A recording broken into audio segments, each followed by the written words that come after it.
Milioni di euro di danni, un morto, 2 dispersi, il Veneto ha passato con pesanti danni, questa ondata di maltempo non è ancora finita. Sì, appunto direi più che ha passato stiamo passando, grazie al lavoro dell'assessore Bottacin che è qui con me, che ha coordinato magistralmente questa squadra efficiente di uomini e donne in gamba che hanno saputo fin dalle previsioni meteo e dai modelli matematici che hanno elaborato dimostrarci in tempi non sospetti e all'asciutto che sarebbe arrivata la tempesta perfetta come l'ho definita io.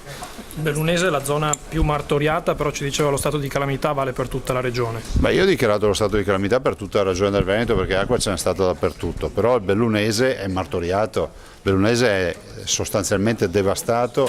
Ieri sera dopo la grande botta di vento e di acqua abbiamo avuto delle località con 70 cm d'acqua per metro quadrato e era totalmente isolato, cioè il Bellunese totalmente isolato, impraticabile, quindi danni inimmaginabili e danni che andremo a quantificare, quindi l'appello che faccio a tutti i cittadini è di raccogliere più materiale fotografico che hanno e portarlo ai loro sindaci e ovviamente la conta dei danni la si fa anche se in maniera informale all'inizio, in maniera tale che il sindaco mi porti una pratica poi che abbia un conto comunale. L'esperienza del 2010 comunque è servita perché poteva andare peggio se non si fossero investiti 411 milioni negli argini. Guardi, nel 2010 ci hanno preso di contropiede perché noi ci eravamo appena insediati, forse un paio di mesi che eravamo, in 2 o 3 mesi che eravamo insediati, quindi io non sapevo nulla di alluvioni e di tutte queste robe. Abbiamo capito come bisogna fare però, abbiamo capito che le previsioni sono fondamentali. Vi ricordo che noi già lunedì chiedevamo di chiudere le scuole e attivavamo la protezione civile nazionale anche quando c'era qualcuno che diceva che stavamo esagerando.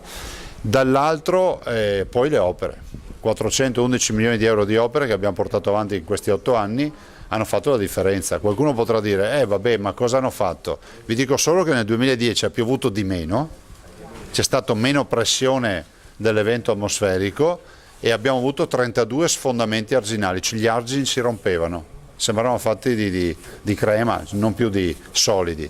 E in questa invece ondata di maltempo, più pioggia, più pressione dell'evento atmosferico, nessuna rottura arginale, gli argini hanno tenuto perché? Perché abbiamo tutti rinforzati.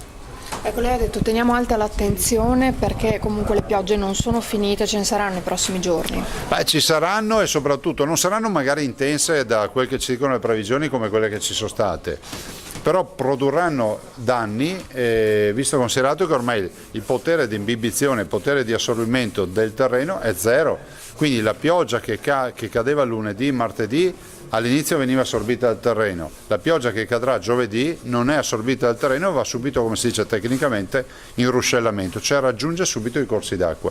Quindi per noi il Veneto è ancora in allerta, continuiamo a seguire l'attenzione e l'unità di crisi con l'assessore Bottacin verrà chiusa. Io ho fatto il decreto di apertura e farò il decreto di chiusura quando ci sarà il sole che splende e arriverà il freddo.